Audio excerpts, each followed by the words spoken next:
સાહેબ આ GSPL ની જે ગેસ પાઇપલાઇન નીકળે છે, આમ તો અમે તે દિવસે એને કહ્યું હતું કે તમે હાજર થઈજો કલેક્ટર સાહેબને ત્યાં, ખબર નહીં નથી અત્યારે આવ્યા.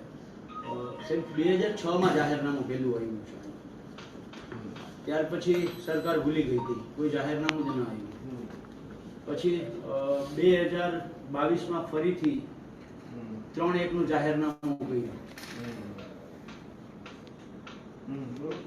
પાછું 23 માં 6-1 નું જાહેરનામું કર્યું, 25 માં પાછું એક જાહેરનામું કર્યું. એટલે જે જાહેરનામા ટોટલ 4 જાહેરનામા થયા છે સાહેબ. આ જાહેરનામામાં આજની તારીખમાં જેટલા ખેડૂતોના ખેતરમાંથી વીજ લાઈન ગેસ પાઇપલાઇન નીકળે છે એમાંથી 30% ખેડૂતોના આજની તારીખમાં આ 4 જાહેરનામા ભેગા કરીએ ને તોય ખેડૂતોના ખેતરનો સમાવેશ નથી.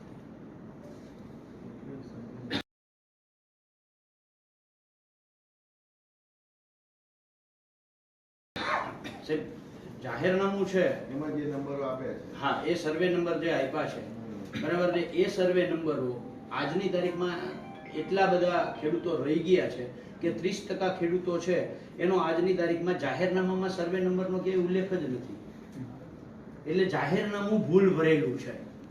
સૌથી પહેલા તો આ જાહેરનામું રદ કરી અને ફરીથી સરકારે જાહેરનામું કરવું પડે બરાબર છે. અજ પર ગેસ અને પાણીની પાઇપલાઇનનો કાયદો સર્વેના કારણે પેલી નવારીના નંબર બદલાય એવો ઇશ્યુ. રીસર્વે ઇશ્યુ અમને આટલી ખબર છે કે જે ખેડૂતના ખેતર આવે બરાબર છે એનો જાહેરનામામાં સમાવેશ થવો જોઈએ. 2000 નો કાયદો, ગેસ અને પાણીની પાઇપલાઇનનો કાયદો બરાબર છે, કલમ 3.1 અને 6.1 ના જાહેરનામામાં ફરજિયાત આ ઉલ્લેખ હોવો જોઈએ બરાબર છે. એની પેટા કલમ 4 માં પણ આ જ જોગવાઈ છે. જો એ ન હોય તો એ જાહેરનામું ભૂલ ભરેલું ગણાય. એટલે સાહેબ 30% ખેડૂતો એવા છે કે જેનો સમાવેશ જ નથી થયો. તો જમીન માપણી સરકારે રદ કરવી જોઈએ. બીજા પ્રકારનું બાંધકામ હોય, મકાન હોય, બોર હોય, કૂવો હોય, દિવાલ હોય, પાણીની પાઇપલાઇન નીકળતી હોય કે ઇરિગેશનના કંઈ પણ હોય, તો એ જે છે એ નુકસાની અમને કાઉન્ટ કરી અને અમને જેવી રીતે જમીન સંપાદનની અંદર એવોર્ડ કરવામાં આવે છે, આમાં વપરાશી હક છે એટલે એવોર્ડ નથી થતો, પણ એને અમને એક લેખિત ફરી નોટિસ આપવી પડે કે આ નોટિસ તમને આટલા રૂપિયા તમારા મળવા પાત્ર છે ને એમાં જમીનની જે કિંમત છે બરાબર છે એ અમે માર્કેટ ભાવે ગણી છે કે જંત્રી ભાવે ગણી છે, જે કંઈ ગણી હોય એને લખવું પડે. જે જમીન, કૂવો, બોર જે નુકસાની છે નુકસાન કાઉન્ટ કરી આ બીજા નંબરનું કામ છે સાહેબ. પહેલા અમને તો કેવું પડે ને કે અમને કેટલા પૈસા મળવા પાત્ર છે. આવી થયો નથી. પબ્લિક હિયરિંગ કરવાનું ફરજિયાત હોય છે. પબ્લિક હિયરિંગ પણ આમાં ક્યાંય કરતા કાંઈ થયું નથી આપણા જિલ્લામાં. નંબર 3,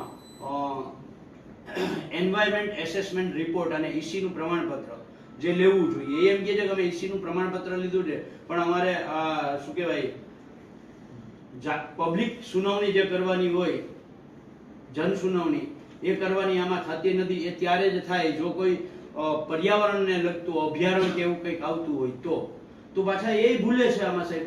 કારણ કે દ્વારકા જિલ્લાના સોડસલા, કુબેર વિસોત્રી, કોઠા વિસોત્રી, ચારબારા, બઈ આ ગામો છે ઇકો સેન્સિટિવ ઝોનની અંદર આવતા ગામો છે. કારણ કે મરીન નેશનલ પાર્ક ત્યાં લાગુ પડે છે અને એની વચ્ચેથી આ લાઈન નીકળે છે. તો અધિકારી આરે જે અમારે પરમ દિવસે વાત થઈ એ પ્રમાણે એનું કેવું હતું કે આવું કંઈક હોય તો જ અમારે પબ્લિક હિયરિંગ કરવું પડે. તો આમાં તો ઓટોમેટિકલી પબ્લિક હિયરિંગ કરવું પડે, જે નથી કર્યું. તમારે અધિકારીને પરમ દિવસે પ્રાંત સાહેબ ભેગા થયા ત્યારે વાત, હા, આ વાત થઈ હતી અને ત્યારે એને અમને આવો દાવો રજૂ કર્યો હતો. એટલે અમે શોધ્યું કે ભાઈ પર્યાવરણ ક્યાં આમાં લાગુ પડે છે. તો આ જે 7 ગામ છે એ 7 ગામની અંદર ઇકો સેન્સિટિવ ઝોન આવે છે એટલે ફરજિયાત જન સુનાવણી અધિકારીએ કર્યું એ પ્રમાણે કરવી પડે છે.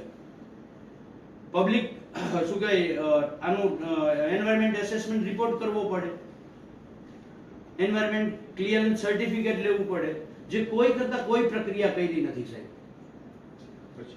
બરાબર છે. આ જે જમીન છે એ જમીન ખોદાય અને ઉપરથી નીચે આવે એટલે નીચે બૈડ છે, કાંકરા છે, એ કાંકરા ઉપર આવશે એટલે અમારી જે ફર્ટિલિટી છે એ ફર્ટિલિટીને નુકસાન થાય છે. એને ક્યાંય કરતા ક્યાંય આ લોકો અમને કોઈ આધાર જ નથી આપ્યો એટલે અમને ખબર જ નથી. તમે શું પૈસા કયા દર્દી આપે છે આપવું જોઈએ પહેલા. હા, એટલે પછી બરાબર. એટલે આ કંપનીએ સંપૂર્ણ નિયમોને એટલે જાહેરનામાથી શરૂઆત કરી અને અમને જે પૈસા આપવાના સુધીનો જે કાગળો કરવાના છે ત્યાં સુધી સંપૂર્ણ નિયમોને ભંગ કર્યો છે. એટલે આ કંપનીને સૌથી પહેલા તો પોલીસ પ્રોટેક્શન આપવામાં ન આવે. જ્યાં સુધી એ ફરીથી જાહેરનામું કરી અને તમામ ખેડૂતોને સાથે આના જાહેરનામામાં સમાવેશ ન થાય ત્યાં સુધી એમને કોઈ પણ પ્રકારનું પોલીસ પ્રોટેક્શન ન આવે. કારણ એટલા માટે સાહેબ કંપની પોતે કાયદાને સંપૂર્ણ ભંગ કરે છે. લાગુ પડે કંપની માટે એટલો જ લાગુ પડે, સરકારી કંપની હોય તો એટલો જ લાગુ પડે, ખાનગી કંપની હોય તો એટલો જ લાગુ પડશે. તો અમે બધા જ ખેડૂતો ત્યાં જઈ અને સવિનય કાનૂન ભંગ કરશું. પોલીસ અમને ઉપાડવા હોય તો ઉપાડી લે, જેલમાં નાખવા હોય તો નાખી દે, અમે લડાઈ કરશું. આપણે કામ આપણે બધાએ ભેગા થઈ અને સાહેબ ખાસ જે વળતર છે, વળતરની વાત ખૂબ મહત્વની. મૂળ વસ્તુ છે. અત્યારે બરાબર બધી છે. જગ્યાએ એ જ વસ્તુ વળતર છે. સાહેબ આ કંપનીએ પોતે કોઠા વિસોત્રી ગામમાં અને નાના આસોટા ગામ જે ઇન્ટિરિયર ગામો છે, બરાબર છે, ત્યાં પમ્પિંગ સ્ટેશન કરવા માટે જગ્યા લીધી છે.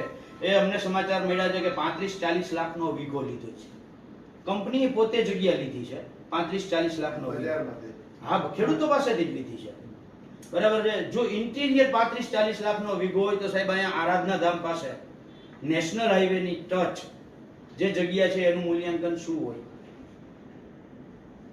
બરાબર છે. બીજું સાહેબ, જમીન મૂલ્યાંકન જ્યારે કરવાની જ વાત હોય તો રાજ્ય સરકાર જ્યારે પોતાની કોઈ પણ જગ્યા, માની લ્યો કે સરકારી જગ્યા છે અને જેટકોને આપવાની છે, તો જમીન મૂલ્યાંકન સમિતિ બેસાડે છે જિલ્લાની, અને જેટલા માગણીદારો છે એટલાની જમીન મૂલ્યાંકન સમિતિ બેસે છે. તો અમારા ખેડૂતોની આખા દ્વારકા જિલ્લાની હળંગ એક હારે કિંમત કેવી રીતે નક્કી થાય? અને એ અત્યારે એમ કે 7,000 તમને પર ગુઠાના આપશું, તો 7,000 તો કઈ ના થાય સાહેબ. 2011માં આપણે અહીંથી કેન્સ ઇન્ડિયા, એ પણ અર્ધ સરકારી કંપની હતી, એના ગુઠ્ઠાના 37,000 2011માં આપ્યા છે. ત્યારે સોનું છે ને 12,000 તોલું હતું. એ પ્રમાણે જે મોંઘવારી વધી છે એ પ્રમાણે જે 37,000 ના વધારી, મોંઘવારી પ્રમાણે અમને વધારીને આપો, એ અમને માન્ય છે.